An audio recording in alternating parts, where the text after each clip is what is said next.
नमस्कार मंडळी मी गणेश ठाकरे न्यूज आगरी चॅनलवरती आपलं सहर्ष स्वागत आहे। मंडळी, राज्यात अनेकदा शेती पिकाचं मोठ्या प्रमाणात नुकसान होते। कधी ओला दुष्काळ, कधी कोरडा दुष्काळ, हातात आलेलं पीक व्यापारी लाईन ज्या पद्धतीने मागते त्या पद्धतीने द्यावं लागते। त्या मार्केटमध्ये गेल्यानंतर त्याला जे भाव मिळतील त्या भावाने त्याला विकून त्याकडे घराकडे यावं लागते। कधी सोयाबीन, कधी कापूस आणि कधी कोथिंबीर तर कधी भाजीपाला असा जो काही माल असेल तो त्या ठिकाणी फेकून आपल्याला घरी यावं लागते। अशा पद्धतीची सध्या परिस्थिती आहे आणि शेतकऱ्यांच्या माध्यमातून सुद्धा विचारणा केली जात आहे।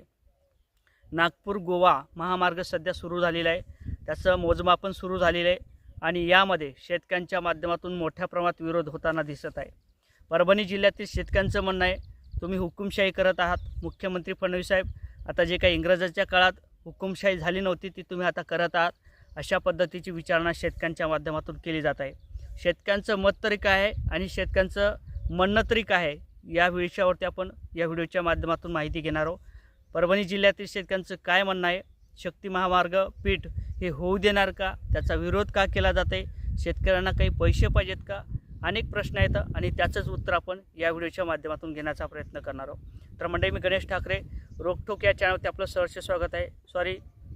माझं दुसरं एक चॅनल आहे म्हणून त्या नावाचं आलं, न्यूज ॲग्री या चॅनलवरती सहर्ष स्वागत आहे। चॅनलला सबस्क्राईब करा आणि रोकठोक चॅनलवरती तुम्ही नवीन असाल तर त्यालासुद्धा सबस्क्राईब करून घ्यायला विसरू नका।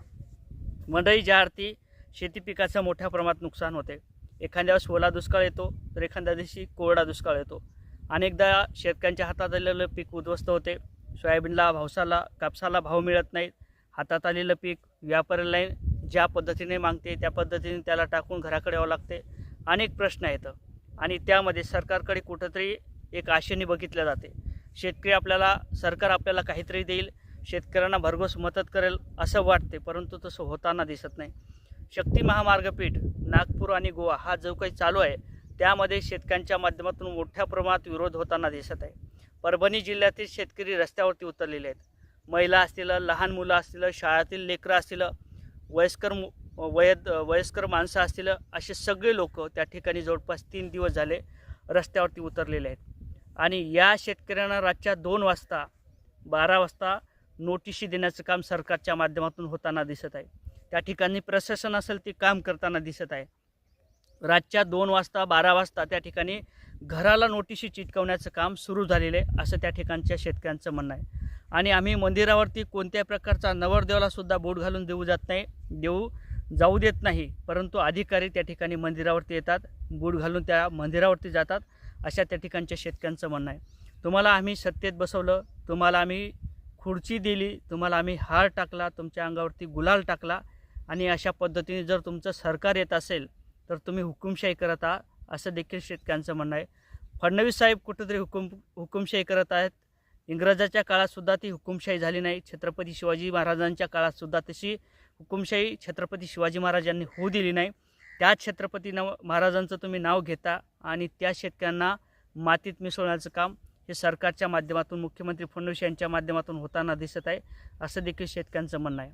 कारण तर लहान मुलाचं म्हणणं आहे, आम्ही जर नोकरीवर नाही लागलो तर आमचं शिक्षण कसं होणार, आमच्या शिक्षणाला जे काही पैसे असतील त्या शेतीमधून मिळतात, त्या काळ्या मातीतून मिळतात, परंतु ती काळी माती जर आमच्याकडे राहणार नाही तर आम्ही जगायचं कसं, आमचं शिक्षण होणार कसं, आणि एखादं जर आमचं शिक्षण जरी झालं आणि आम्हाला जर नोकरी नाही लागली तर आम्ही आमचा भाऊ त्या ठिकाणी शेती कसेल, त्याचं पोट भरेल, त्याच्या मुलीचं शिक्षण करेल, लग्न करेल, दुःखसुख सांभाळेल, परंतु तीच जमीन जर आमच्याकडे राहिली नाही तर आम्ही करायचं तरी काय, असे देखील शेतकऱ्यांच्या माध्यमातून, मुलीच्या माध्यमातून, छोट्या मुलीच्या माध्यमातून प्रश्न मुख्यमंत्री फडणवीस यांना विचारले जात आहेत। एकंदरीत अनेकाचं म्हणणं आहे, हुकुमशाही यापूर्वी होती त्याच पद्धतीने आता भाजप सरकारसुद्धा हुकुमशाही करत आहे असं देखील शेतकऱ्यांचं म्हणणं आहे। कारण तर आमच्या हातात आलेली जमीन तुम्ही जर बळकावत असाल तर त्या आम्हाला एरोप्लेनची गरज नाही।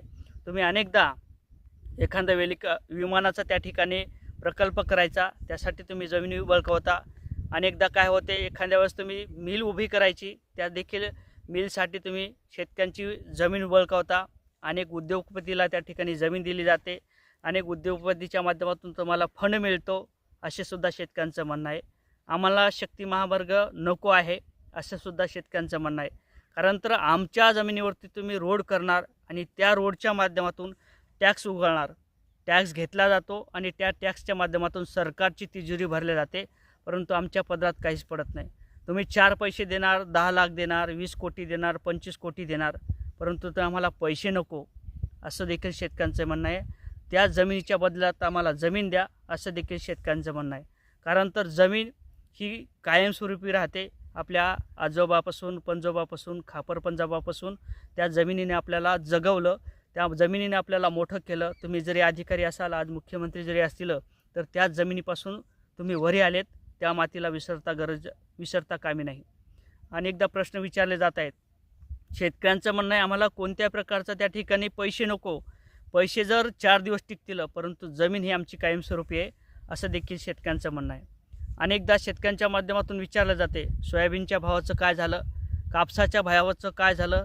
ज्यावेळेस तुम्ही विरोधी सरकारमध्ये होते त्यावेळेस तुम्ही टाळं वाजवत होते, आता तुम्ही कुठे गेलेत असे प्रश्न विचारले जात आहेत. काँग्रेसच्या सरकारच्या काळात हुकुमशाही नव्हती, शेतकऱ्यांना जगता येत होतं असं देखील शेतकऱ्यांचं म्हणणं आहे. कारण तर तुम्हीच टाळं वाजवायचे.